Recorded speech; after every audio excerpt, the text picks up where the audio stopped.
पैसा कानून काला कानून है।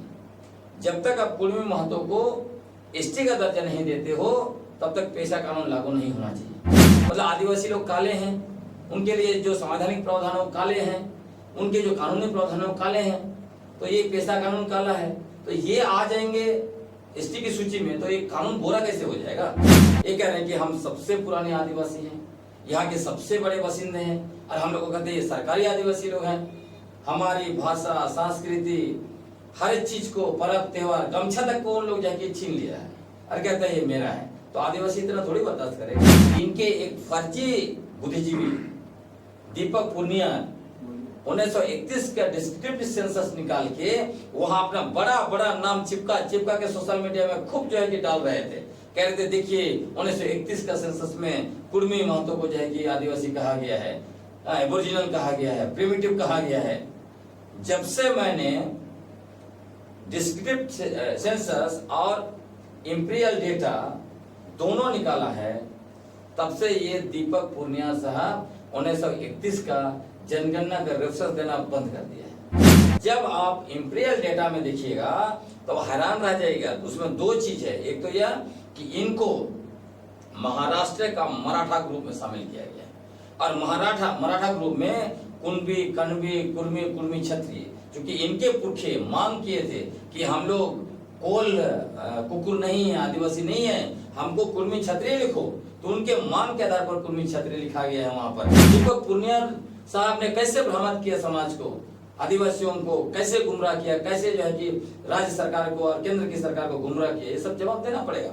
ये ऐसे लोग हैं कि छोटाना ये आपका बोकारो में प्रोग्राम किया, राड़ माटी, राड़ भूमि, राड़ सभ्यता लिख के महामहिम गवर्नर को बुलाया। मतलब इतने बड़े व्यक्ति, संवैधानिक पद पर बैठे हुए व्यक्ति को भी इन्होंने बदनाम किया दे रहा। दीपक पुनिया साहब का नया फर्जी नैरेटिव कि कुर्मी महतो यहाँ छोटानागपुर में ही पैदा हुए। ये लोग इतिहास बना नहीं सकते हैं, रच नहीं सकते हैं, तो इतिहास कब्जा करते हैं। तो ये लोग जो है ये कब्जाधारी हैं। इनके पुरखे मूल रूप से महाराष्ट्र से आए, ये कुणबी के उपजाति हैं। यहाँ पे पहली बार आए जब उनको वहां से खदेड़ा गया, मुगल लोगों ने खदेड़ा, तभी लोग भाग के आए और आपका हजारीबाग इलाके में संताल लोग शरण दिया। इसलिए संताल के साथ माझी मातो भाई बोलते हैं, जिसके बारे में रिजले ने भी लिखा। एक झूठ को अगर 100 बार बोला जाए तो लोग उसको सच मान लेते हैं। उसका सबसे बड़ा एग्जाम्पल RSS। जोहार, मैं हूं अनुपमा कुजूर और आप सभी का झारखंड न्यूज 9 में हार्दिक स्वागत करती हूँ। झारखंड में फिलहाल दो समुदाय कुर्मी और आदिवासी आमने सामने हैं। एक तरफ कुर्मी समुदाय लगातार अनुसूचित जनजाति सूची में शामिल होने की मांग कर रहा है, तो वहीं दूसरी तरफ आदिवासी समाज भी इसके विरोध में खड़ा है। और आज इसी मुद्दे पर हमारे साथ खास बातचीत करने के लिए जुड़े हैं ग्लैडसन डुंगडुंग जी, जो एक लेखक है और लगातार आदिवासी मुद्दों को खूब प्रखरता के साथ समाज के सामने रखते हैं। एक आंदोलनकारी भी है, लगातार समाज में आदिवासियत को लेकर एक सही दिशा देने का भी काम करते हैं। दादा, आपका हमारे चैनल में हार्दिक स्वागत है और आपको हमारा जोहार। दादा, हमारा झारखंड 25 वर्ष का हो चुका है। हम कह सकते हैं कि हमारा झारखंड अब युवा हो चुका है, और झारखंड की इस माटी में आज के दिन में जब दो समाज आमने सामने हैं, एक तरफ कुर्मी समाज और एक तरफ आदिवासी समाज, दोनों ही समाज आक्रोशित है और आमने सामने की लड़ाई लड़ रहा है, तो आपको क्या लगता है कि ये हमारे झारखंड की माटी के लिए सही हो? देखिए, जो झारखंड जिसका मूल जो स्लोगन था झारखंड अलग राज्य आंदोलन का, अबुआ दिसुम अबुआ राइज, और निश्चित तौर पर यह आंदोलन हमारे आदिवासियों ने शुरू किया, लेकिन कुर्मी महतो समुदाय का भी योगदान बहुत बड़ा है। इसलिए निश्चित तौर पर आपने जो सवाल उठाया है वो चिंताजनक ही है कि दो समुदाय अपना आमने सामने से जो संघर्ष कर रहे हैं, और इसमें मुझे लगता है कि कुर्मी और आदिवासियों को एक दूसरे के खिलाफ आमने सामने खड़ा करने के लिए कोई ना कोई ऐसी बड़ी ताकत है, और वही बड़ी ताकत है जिसने मणिपुर में राजनीति और कुकी को आमने सामने खड़ा किया, एक दूसरे पर जो है कि हिंसा फैलाए, एक दूसरे के बीच में नफरत भी फैला, लोग हत्या भी किए, एक दूसरे का महिलाओं का अत्याचार भी किया। ये सब चीजें हुई, बहुत दुखद चीजें हुई। और यहाँ भी कहीं ना कहीं गाली गलौज ये सब कुछ चीजें चल रही है, और अभी भी कहीं भी नहीं दिखता है कि कोई शांत होने की स्थिति में है। तो इससे तो निश्चित तौर पर झारखंड के लिए अगर एज ए होल देखेंगे तो निश्चित रूप से झारखंड के लिए बहुत बड़ी क्षति है। तो लगातार कुर्मी समुदाय के लोग तो कह रहे हैं कि उनकी जो मांगे वो केंद्र सरकार से है, साथ ही साथ वे संवैधानिक तरीके से अपनी मांग कर रहे हैं। फिर आदिवासी समाज को इससे दिक्कत क्या आ रही है, उनको क्यों बीच में आकर विरोध जताना पड़ रहा है? मुझे लगता है कि ये जो नैरेटिव है, ये नैरेटिव अपने आप में जो है कि बिल्कुल फर्जी नैरेटिव है। मूल बात यह है, क्योंकि आपने जो सवाल उठाया इसको मैं भी देख रहा था, दो बड़े शख्स कुर्मी महतो समुदाय के, एक तो माननीय शैलेंद्र महतो जी और दूसरे अभी जो युवा नेता हैं माननीय जयराम महतो जी। दोनों ने इस नैरेटिव को खूब फैलाने की कोशिश की और उन्होंने कहा कि हम लोग केंद्र सरकार से मांग कर रहे हैं, इनको क्यों तकलीफ है। और उन्होंने यह भी कहा कि पहली बार ऐसा हम लोग देख रहे हैं भारत के लोकतांत्रिक व्यवस्था में कि एक समुदाय अधिकार मांग रहा है और दूसरा समुदाय उसका विरोध कर रहा है। ऐसा कभी देखा नहीं, हमने कहते हैं। लेकिन मूल बात यह है कि इसमें सबसे पहले अगर किसी ने शुरुआत की है तो वो कुर्मी महतो समुदाय के लोग ही किया है। जब पेशा कानून 1996 बना, जिसकी मूल भावना हम आदिवासियों की पारंपरिक शासन व्यवस्था को शासन की शक्ति और अधिकार देना और साथ में उस पारंपरिक शासन व्यवस्था को संवैधानिक और कानूनी दर्जा देना, जब यह कानून पास हो गया संसद से, तब 1997 में इनके जो एमएलए थे ईचागढ़ के धनंजय महतो, उन्होंने सीधा इसको हाईकोर्ट में चैलेंज किया और मांग किया ये कहते हुए कि पेशा कानून 1996 संविधान के अनुच्छेद 14 का उल्लंघन करता है, इसलिए इसको असंवैधानिक घोषित करना चाहिए, अल्ट्रा वायरस घोषित करना चाहिए। और उसी के आधार पर 2005 में झारखंड हाईकोर्ट ने इसको पेशा कानून की धारा 4G को असंवैधानिक घोषित कर दिया। बाद में ये सुप्रीम कोर्ट में गया और सुप्रीम कोर्ट ने इसको फिर से रिस्टेट किया। लेकिन जैसे ही 2010 में सुप्रीम कोर्ट में ये लोग हारे, वो रुकते नहीं हैं, फिर से 2010 में झारखंड हाईकोर्ट में जाते हैं और इस समय में चुनौती देते हैं अनुसूचित क्षेत्र को खत्म करने के लिए। और ये जिस तरह से पेशा कानून है, उसी तरह अनुसूचित क्षेत्र, दोनों का आधार ये लोग पॉपुलेशन को बनाते हैं। कहते हैं कि आदिवासियों की जनसंख्या अनुसूचित क्षेत्र में 50% से कम हो गई है, इसलिए अनुसूचित क्षेत्र को ही खत्म करना चाहिए और पेशा कानून को भी खत्म करना चाहिए। अब इनको पता है, मुझे नहीं लगता है कि इनको नहीं पता, ये जानबूझ के ऐसे कर रहे हैं। अनुसूचित क्षेत्र का निर्धारण जनसंख्या के आधार पर नहीं हुआ है। पहली बार जो अनुसूचित क्षेत्र बना है वो 1874 में शेड्यूल डिस्ट्रिक्ट एक्ट बजबते कानून के द्वारा चुटिया नागपुर और संथाल परगना 2 डिस्ट्रिक्ट इस इलाके में बनाए गए थे।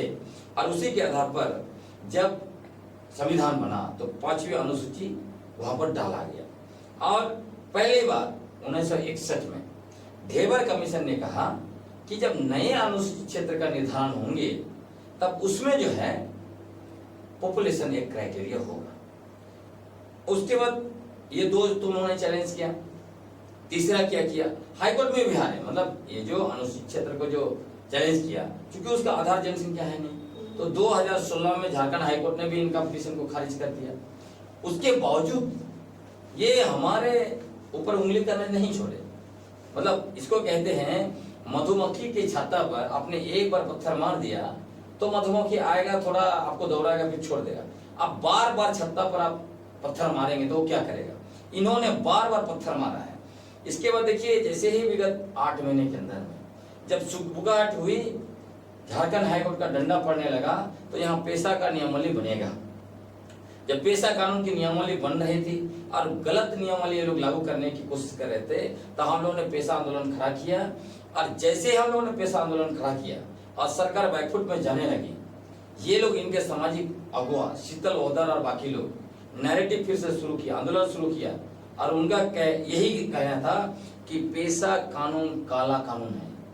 जब तक आप कुर्मी महतो को एसटी का दर्जा नहीं देते हो तब तक पेशा कानून लागू नहीं होना चाहिए। आप लॉजिकली देखिए ये कहना क्या चाहते हैं, मतलब आदिवासी लोग काले हैं, उनके लिए जो संवैधानिक प्रावधान है वो काले हैं, उनके जो कानूनी प्रावधान है वो काले हैं, तो ये पेशा कानून काला है, तो ये आ जाएंगे एसटी की सूची में, तो ये कानून बुरा कैसे हो जाएगा। तो इनका ये कहना है कि ये जो घर है जिसमें आदिवासी रहते हैं, जो आदिवासियों का है, उसमें हमारा भी हक बनता है, हमको भी उधर डालो, लेकिन पहले घर को तोड़ो, उसके जो नियम कानून है उसको भी खत्म करो, उसके बाद हमको रहने दो। आप कल्पना कीजिए कौन व्यक्ति ऐसे चाहेगा। आप अगर उस घर में दावेदारी कर रहे हैं तो उस घर को तोड़वाना चाहेंगे? नहीं चाहेंगे ना।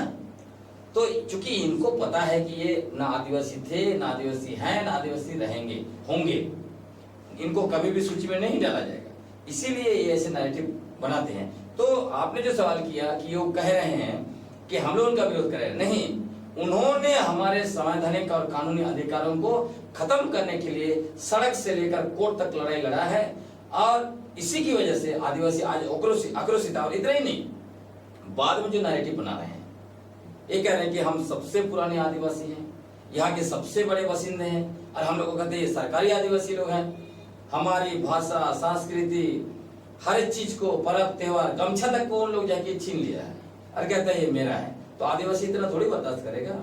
तो लगातार कुर्मी समाज तो मांग पे अड़ा हुआ है, आप लोग भी विरोध में लगे हुए हैं। उन्होंने बीते दिनों रेल टेका जैसे कार्यक्रम किया, उसके बाद आदिवासी समाज भी विभिन्न जिलों में जा करके या फिर रांची जैसे जगह पर भी बड़े पैमाने पर अपना विरोध कर रहा है। तो आने वाले दिनों में अगर सरकार उनके दबाव में आकर के या फिर उनको कोई तथ्य मिल जाता है उनके आदिवासी होने का, और उस कारण से वे उन्हें अनुसूचित जनजाति सूची में शामिल कर देती है, फिर आदिवासियों पर क्या प्रभाव पड़ने वाला है?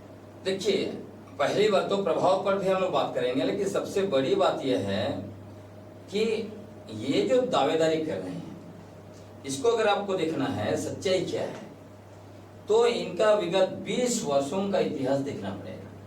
क्योंकि मैं देख रहा था, क्योंकि मैं लगातार रिसर्च कर रहा हूं, तब मुझे पता चल रहा है इन लोगों ने कुर्मी महतो के जितने भी पॉलिटिकल लीडर्स हैं, इनके बुद्धिजीवी हैं या सामाजिक अगुवा हैं, निरंतर फर्जी नैरेटिव और बेबुनियाद तथ्य और झूठा इतिहास पेश किया है, जिसको हमारे आदिवासी नेता जो भी हैं या बुद्धिजीवी भी थे या फिर सामाजिक अगुवा, उन्होंने कभी भी इस तरह से व्यापक पैमाने पर चैलेंज नहीं किया जिस तरह से हम लोग अभी चैलेंज कर रहे हैं। जितने सारे दस्तावेज हैं, चाहे वो डिस्ट्रिक्ट गजेटियर्स हो, चाहे वो सेंसस रिपोर्ट्स हो, चाहे एथनोग्राफिक रिपोर्ट्स हो या दूसरे हिस्टोरिकल फैक्ट्स हो, सभी चीजों को हमने सामने लाया है। ये तो आज तक सामने बिल्कुल नहीं आया। हमारे बहुत सारे बुद्धिजीवी, मुझे नहीं पता जाने अनजाने कैसे उनको सपोर्ट किया, जैसे स्वर्गीय डॉक्टर रामदयाल मुंडा इतने बड़े विद्वान थे, उसी तरह जो है कि स्वर्गीय डॉक्टर बिशप निर्मल मीन जैसे लोग उनको सपोर्ट किया। तो मुझे लगता है शायद उन्होंने तथ्य को खोजा ही नहीं, जो इनके एमएलए और दूसरे लीडर्स जो है नैरेटिव बनाते गए, उन पर वो लोग विश्वास करते गए, ऐसा मुझे लगता है। क्योंकि देखिए, एक मैं रेफरेंस दे रहा हूँ, 2003 में इनके जो तत्कालीन सांसद थे जमशेदपुर के आभा महतो, उनके नेतृत्व में 9 लोकसभा सांसद और 5 राज्यसभा सांसद, ये लोग देश के माननीय उप प्रधानमंत्री को एक चिट्ठी लिखते हैं, और उस चिट्ठी में क्या लिखते हैं, वो लिखते हैं कि 1931 की जनगणना में कुर्मी महतो को शेड्यूल ट्राइब उस समय में ही नहीं था, प्रिमिटिव ट्राइब के रूप में शामिल किया गया था। मैं उस चिट्ठी को पढ़ के हैरान हूं कि इन लोगों ने, इतने बड़े बड़े सांसदों ने ये जो तथ्य डाला है, बेबुनियाद तथ्य, आखिर वो कहां देखे इसको, जबकि उनको सेंसस रिपोर्ट देखना चाहिए। 1931 का सेंसस रिपोर्ट आर्काइव में पड़ा हुआ है, सभी जगह पड़ा हुआ है, तो आपने देखा कहां? मैं तो कहता हूं 9 सांसदों ने लोकसभा के और 5 राज्यसभा के सांसदों ने देश के उप प्रधानमंत्री को गुमराह किया, देश को गुमराह किया। हो सकता है वो उनका चिट्ठी महामहिम राष्ट्रपति के पास भी गया होगा, मुझे नहीं पता, ये चिट्ठी मुझे मिला, वो भी शायद गया तो मिलेगा। आप कल्पना कीजिए, जब उसमें है ही नहीं, मैंने देखा उसमें डिस्क्रिप्टिव सेंसस में भी देखिए, इंपीरियल डेटा में भी देखिए। और आपको मैं बताता हूं, इनके एक फर्जी बुद्धिजीवी दीपक पूर्णिया 1931 का डिस्क्रिप्टिव सेंसस निकाल के वहां अपना बड़ा बड़ा नाम चिपका के सोशल मीडिया में खूब जो है कि डाल रहे थे। कह रहे थे देखिए 1931 का सेंसस में कुर्मी महतो को जो है कि आदिवासी कहा गया है, एबोरिजिनल कहा गया है, प्रिमिटिव कहा गया है। जब से मैंने डिस्क्रिप्टिव सेंसस और इंपीरियल डेटा दोनों निकाला है, तब से ये दीपक पूर्णिया साहब 1931 का जनगणना का रेफरेंस देना बंद कर दिया है। मैंने देखा डिस्क्रिप्टिव सेंसस में उनके बारे में कुछ चर्चा है कि उनको क्यों नहीं डाला गया है, उसके बारे में उसी को कुर्मी महतो जहां जहां लिखा उसको इंडिकेट कर रहे हैं, देखिए हमको डाला है। जब आप इंपीरियल डेटा में देखिएगा तो हैरान रह जाएगा। उसमें दो चीज है, एक तो यह कि इनको महाराष्ट्र का मराठा ग्रुप में शामिल किया गया है और मराठा ग्रुप में कुणबी, कणबी, कुर्मी, क्षत्रिय, क्योंकि इनके पुरखे मांग किए थे कि हम लोग कोल कुकुर नहीं है, आदिवासी नहीं है, हमको कुर्मी क्षत्रिय लिखो, तो उनके मांग के आधार पर कुर्मी क्षत्रिय लिखा गया है वहां पर, वो आपको दिखाई देगा। दूसरा, वहां प्रिमिटिव ट्राइब और एबोरिजिनल शब्द का भी उपयोग किया गया है, लेकिन प्रिमिटिव ट्राइब लिखा गया, उसका लिस्ट बना है। उस लिस्ट में 24 कम्युनिटी को डाला गया है, ये कहीं भी नहीं है। उसके बावजूद इनके इतने बड़े बड़े माननीय सांसदों ने कैसे लिख दिया, तो ये तो सवाल है ना, इनको तो जवाब देना पड़ेगा। आप कैसे भ्रमित किए?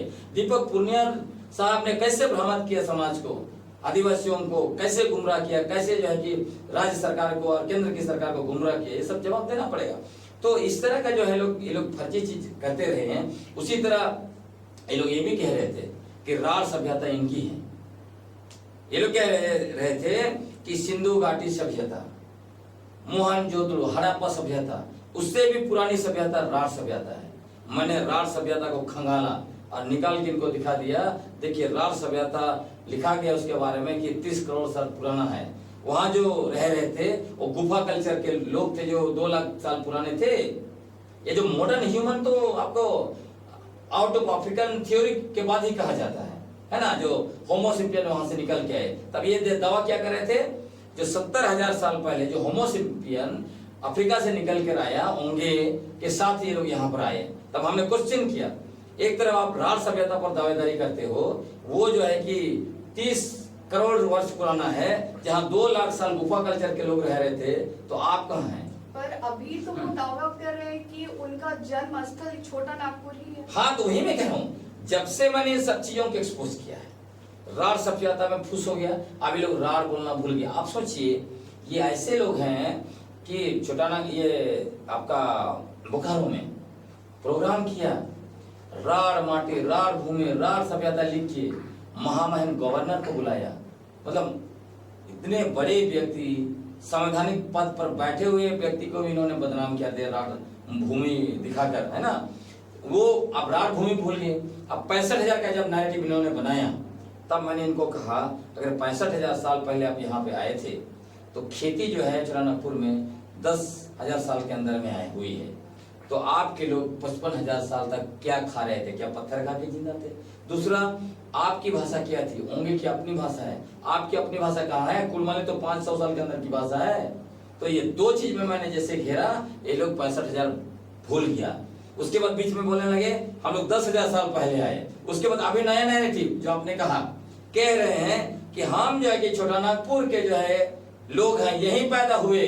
दीपक पूर्णिया साहब का नया झूठ, नया फर्जी नैरेटिव कि कुर्मी महतो यहाँ छोटानागपुर में ही पैदा हुए।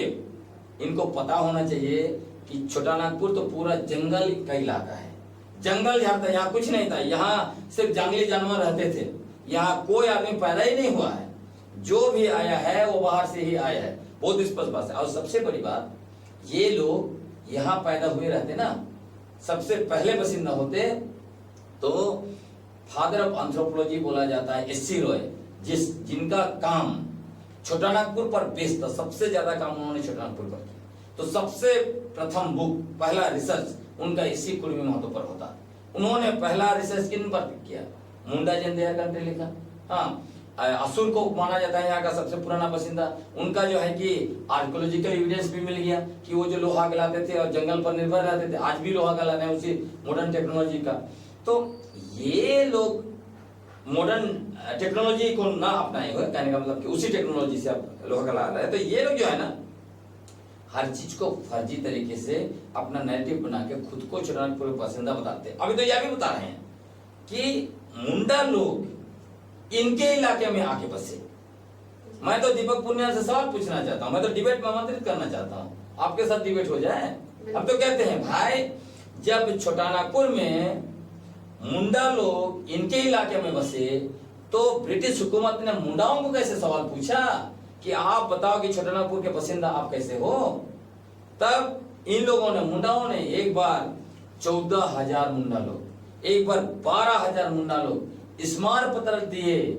उन्होंने लिखा है स्मार पत्र में कि यदि छोटानागपुर हमारा नहीं है तो किसी का भी नहीं है। और इसके बारे में एसी रॉय साहब अपने पुस्तक में जिक्र किए हैं, मुंडा इन देयर कंट्री। इनके पास कोई एविडेंस नहीं है, ना खाता ना बही, जे महतो कहे सो सही। ऐसे नहीं ना चलेगा अनुपमा जी।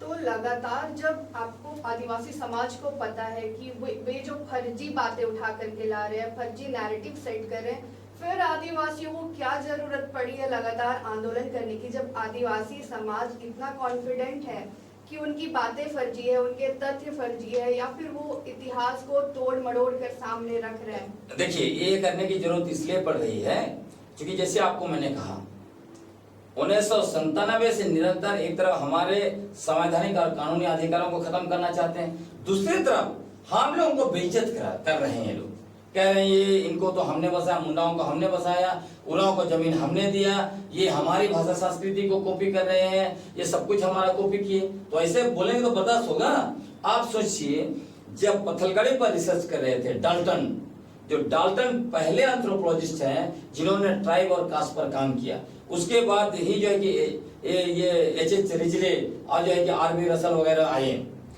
ये जो है, और ये आपका डाल्टन ने ना सिर्फ ट्राइब कास्ट पर तो स्पेशल नहीं, लेकिन उन्होंने सारा कम्युनिटी ट्राइब कास्ट के अलावा, उसके अलावा खासकर आदिवासियों पर उनका बहुत ज्यादा है। चाहे आप कोलारियन ट्राइब के बारे में बात कीजिए या पत्थलगड़ी के बात कीजिए। और आपको मैं बताना चाहता हूं जब डाल्टन 1873 में पत्थलगड़ी पर रिसर्च कर रहे थे, उनका जो किताब है, मतलब पेपर जिसमें वो लिखते हैं, पेपर का नाम है the road stone monument of Chotanagpur and others area. इसको पढ़िएगा तो आप दंग रहिएगा। वो लिखते हैं कि इधर पूर्वी क्षेत्र मतलब सोनाहातु ब्लॉक के आसपास और उससे आगे वो लिख रहे हैं कि उन्होंने कुर्मियों के गांव में मुंडाओं के ससंदरी देखे हैं, उन्होंने उनके गांव में मुंडाओं के पत्थलगड़ी देखे हैं, और वो लिख रहे हैं ये निश्चित तौर पर मुंडाओं के गांव थे। उसके बाद एसी रॉय साहब भी लिखते हैं चौकाहातु के बारे में। जब एसी रॉय चौकाहातु जाते हैं वो बिल्कुल आश्चर्यचकित हो जाते हैं।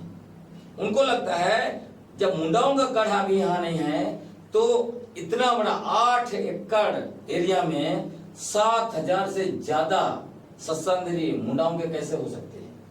तो लिखते हैं कि ये लोग कुर्मी लोग ये निश्चित रूप से इमाइग्रेंट हैं जो आके इधर बसे हैं, मतलब मुंडाओं के इलाके में लोग फैले हैं, है ना। तो उसी तरह ये लोग खुद को पहला जो है आंदोलनकारी घोषित करने के लिए आदिवासियों का इतिहास छीनने की कोशिश की, आदिवासियों का इतिहास कब्जा करने की कोशिश की। और इसीलिए देखिएगा कि रघुनाथ सिंह भूमिज जो अंग्रेजों के खिलाफ सबसे पहले लड़े, आपको मैं बताना चाहता हूं और लोग भी जाने कि जब 1764 में मुगल से लड़के जब इन्होंने शासन हासिल किया ईस्ट इंडिया कंपनी ने, और 1765 में जब इनको दीवानी अधिकार मिल गया, तो उसके बाद जब आदिवासी इलाके में घुसने लगे तब सबसे पहले ब्रिटिश हुकूमत का जो मुठभेड़ होता है वो भूमिज लोगों के साथ होता है। और भूमिज लोग उनको स्वीकार नहीं करते हैं, कहते तुमको हम स्वीकार नहीं करते हैं, तुम्हारा कागज हम नहीं लेंगे, उनको टैक्स देना नहीं चाहते, इसीलिए उनको ये चोर चूहार घोषित कर देता है। और जब ये लोग लाते हैं जबरदस्ती टैक्स प्रथा और उनके ऊपर जमींदारी प्रथा, तो भूमिज लोग जमींदारों का जा जाकर धान सब काट लेते हैं खेत से, इसीलिए उनको चूहार उन्होंने कहा। और ये जो चूहार विद्रोह वीर क्रांतिकारी शहीद रघुनाथ सिंह भूमिज के नेतृत्व में हुआ। उसको ये फर्जी इतिहासकार शैलेंद्र महतो जी ने, जो मैट्रिक भी पास नहीं किए हैं, वो कहां से हिस्ट्री का डिग्री लिया है? इतिहास आप लिख दे रहे हो भाई। इन्होंने क्या लिख दिया? 5 नारा। आप पढ़ लीजिएगा, झारखंड की समर गाथा और झारखंड के वीर शहीद, उनके जो 2 पुस्तकें हैं, ये 2 पुस्तकों को मिला के पढ़िएगा तो आपको पता चलेगा 5 नारा लिखे हैं जो ये कहते हैं महतो, रघुनाथ महतो ने चुआड़ विद्रोह का नेतृत्व किया और उन्होंने 5 नारा दिया। आप अनुपमा जी, चुआड़ विद्रोह पर सबसे विस्तार से लिखने वाले पहले शख्स हैं, वो जेसी प्राइस है। जेसी प्राइस ने कहीं जिक्र नहीं किया है इन नारों का। और जेसी प्राइस ने जो महतो कह रहे हैं, रघुनाथ महतो के बारे में कहीं जिक्र नहीं किया। तो ये भाई साहब को कहीं कोई रेफरेंस नहीं है। तो आप सोचिए 1770 के आसपास जो मूवमेंट हुआ उसमें 5 नारा लगाए गए। शैलेंद्र महतो जी को अभी झारखंड बनने के बाद कैसे पता चला? क्या रघुनाथ महतो जी उनके सपने में आए थे जो कह के गए कि भाई साहब मैंने आंदोलन किया था, चुआड़ विद्रोह मैंने किया, 5 नारे दिए थे, आप इतिहास लिख दो, है ना? एक तो ये हो सकता है। दूसरा ये हो सकता है कि ये भाई साहब का 5वां 6वां जन्म होगा, माननीय पूर्व सांसद महोदय का। पहले जन्म में उन्होंने रघुनाथ महतो के साथ जो है कि ये इतिहास लिखे। तीसरा चौथा जन्म में उनको पता नहीं चला, अचानक 5वां 6वां जन्म में से उनको याद आया हिस्ट्री, फिर वो लिख डाले।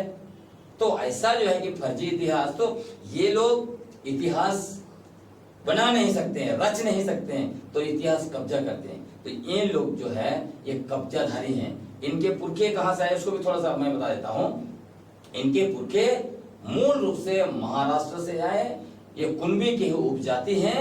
यहाँ पे पहली बार आए जब उनको वहां से खदेड़ा गया, मुगल लोगों ने खदेड़ा, तभी लोग भाग के आए और आपका हजारीबाग इलाके में संताल लोग शरण दिया। इसलिए संताल के साथ माझी मातो भाई भाई बोलते हैं, जिसके बारे में रिजले ने भी लिखा कि माझी लोग इनको भाई बोलता है। दूसरा, रघु जी भोसले की सेना थी जो मुगल लोगों के खिलाफ लड़ाई लड़ा उन्होंने, और 1772 में उन्होंने मुर्शिदाबाद में चढ़ाई किया। उसी समय में उनके सेना में ये महतो लोग ही थे, सैनिक थे, वो इस इलाके में आए। और आपको मैं बताता हूँ, रघु जी भोसले जो है उन्होंने नागपुर से, यहाँ भी नागपुर में शासन किया था उस समय में, और उसी समय वहां से एक तो सैनिक के रूप में आए, दूसरा बहुत सारे खेतीहर लोग, कुर्मी महतो लोग इधर आके फैल गए, और तीसरा उसके बाद लगातार कमाने खाने के लिए आए। और इसके बारे में मैं आपको बताता हूँ, आपको इसका सच्चाई जानना है। जैसे ये लोग कहते हैं बिहार के कुर्मी और दूसरे राज्य के कुर्मी और छोटानागपुर के कुर्मी अलग हैं, और ये छोटानागपुर के कुर्मी बाद में उड़ीसा और इधर बंगाल तरफ फैले, ये इनका कहना है। तो आप देखिए 2-3 रेफरेंस है, बहुत स्ट्रॉन्ग रेफरेंस है। एक तो हिस्ट्री का मैंने रेफरेंस दे दिया आपका, कुरुवंशियों का इतिहास।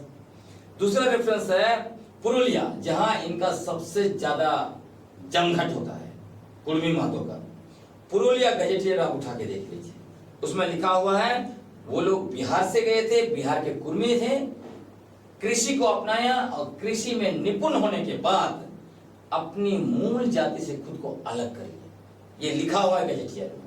आप चले जाइए सिंहभूम में, सिंहभूम के कुर्मी महतो कहां से आए? सिंहभूम गजेटियर देख लीजिए 1910 का, लिखता है ये लोग कहां से आए? बिहार से आए। क्या करने? कमाने खाने, घरेलू काम और व्यापार करने आए, छोटे छोटे व्यापार। पैसा इकट्ठा किए, जमीन खरीदा, और हो आदिवासियों के गांव के भी हाथों मुंडा बन गए। आज मैंने सर्वे किया, निकाला, सरकार का डेटा निकाला, सिंहभूम में सिर्फ लगभग 150 गांव में ये हो के गांव है, मुंडा के गांव है, उन्होंने गांव बसाया, हाथों मुंडा ये बन गए सरकारी पदाधिकारियों को इन्फ्लुएंस करते हुए। ये सब किया है इन लोगों ने, है ना? तो इनका ओरिजिन वहां है, वहां से ये लोग आए हैं। और ये लोग जो है जितना भी कह लें, पत्थलगाड़ी का मैंने आपको कह दिया, उसी तरह 1872 पहला जनगणना उठा के उसमें भी लिखा हुआ है, खासकर आपका उधर भूमि जिला को कैसे इन्होंने कब्जा किया। जैसे सोनातु से ऊपर आगे चले जाइएगा मनभूम तरफ, उधर ये लोग कब्जा करिए। और जिसको ये लोग कहते हैं रघुनाथ महतो का जन्मस्थली, उस गांव में कभी महतो थे ही नहीं पहले।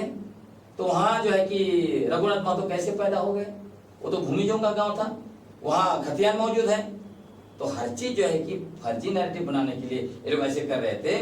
और चूंकि हम लोग, देखिए आपने जो सवाल किया उसका जवाब ये भी है कि एक झूठ को अगर 100 बार बोला जाए तो लोग उसको सच मान लेते हैं। उसका सबसे बड़ा एग्जाम्पल आरएसएस आजादी के आंदोलन का, स्वतंत्रता संग्राम का विरोध किया, अंग्रेजों का साथ दिया। उसके बावजूद आज आरएसएस कैसा जाना जाता है देश में? राष्ट्रवादी संगठन, जो भारत देश का भारत को आजाद करने के लिए भारत छोड़ो आंदोलन का विरोध किया, वो राष्ट्रवादी संगठन कैसे हो सकता है? क्योंकि इन्होंने एक झूठ को सच करने के लिए किताबों में लिखा, अखबारों से, टीवी चैनलों से नैरेटिव फैलाया। तो यही कुर्मी महतो विगत 20 वर्षों से बेबुनियाद तथ्य, झूठा इतिहास, नैरेटिव फैलाते जा रहे थे। और आपको मैं बताना चाहता हूं, गुष्टी, ये लोग बोलते हैं हमारा 81 गुष्टी है। हमने टीआरआई का 2004 का रिपोर्ट देखिए, टीआरआई का रिपोर्ट में है 2004 का, उसमें 81 गोत्र जरूर लिखा है, लेकिन 81 का विवरण नहीं मिलता है। उसके बाद इनके जो अपने 4 जनप्रतिनिधि, डॉक्टर लमोदर महतो, इनके 2 एमपी, एक आपका जमशेदपुर के विद्युत चंद्र महतो, और एक एमपी इनके आजसू वाले चंद्र प्रकाश चौधरी, और उड़ीसा के एक एमपी। इन लोगों ने 4 लोग मिलकर 2002 में महामहिम राष्ट्रपति को लिखा और उसमें बताया हमारा गुष्टी है। और कितना गुष्टी दिखाया? 24 गुष्टी। तो 2022 में इनके पास 24 गुष्टी था, 2025 में इनका 81 गुष्टी कहां से आ गया? और ये गुष्टी के बारे में ये भी लिखा हुआ है, जैसे आप देखिए विनय कटियार, बहुत बड़े शख्स हैं देश में। विनय कटियार उनका जो है, उनको टोटेम नहीं बोलेंगे, कटियार जो है कि उनका गोत्र है, इनका गुष्टी में भी ये कटियार है। तो इनके गुष्टी और उनके गोत्र कैसे मिलते जुलते हैं? कुर्मांसियों का इतिहास में भी लिखा हुआ, ये जो गुष्टी नहीं है, ये गोत्र है। और आरबी रसल ने यह भी लिखा है कि टोटेम आदिवासी होने का बहुत बड़ा प्रमाण नहीं है, जाति ग्रुप में भी टोटेम मिलता है ना। तो इस टाइप का बोलने से तो बात नहीं चलेगा। हर चीज को ये लोग फर्जी नैरेटिव, फर्जी बना के, मैंने आपको कहा कौन लोग का जो है कि गमछा ले लिया, उसके बाद डहरे सोहराय, इनका जितना भी किताब खोज लीजिए, कहीं डहरे सोहराय नहीं मिलेगा। लेकिन आप डहरे सोहराय, डहरे का नाम पता नहीं, डहरे कहाँ करेंगे, ये कहना मुश्किल हो रहा है। झारखंड न्यूज 9 में हमारे साथ खास बातचीत के लिए ग्लैडसन डुंगडुंग जी जुड़े हुए थे, जिन्होंने बहुत ही स्पष्ट रूप से कुर्मी समुदाय और आदिवासी समुदाय का जो ये लड़ाई है उसके बारे में हमारे साथ उन्होंने चर्चा किया।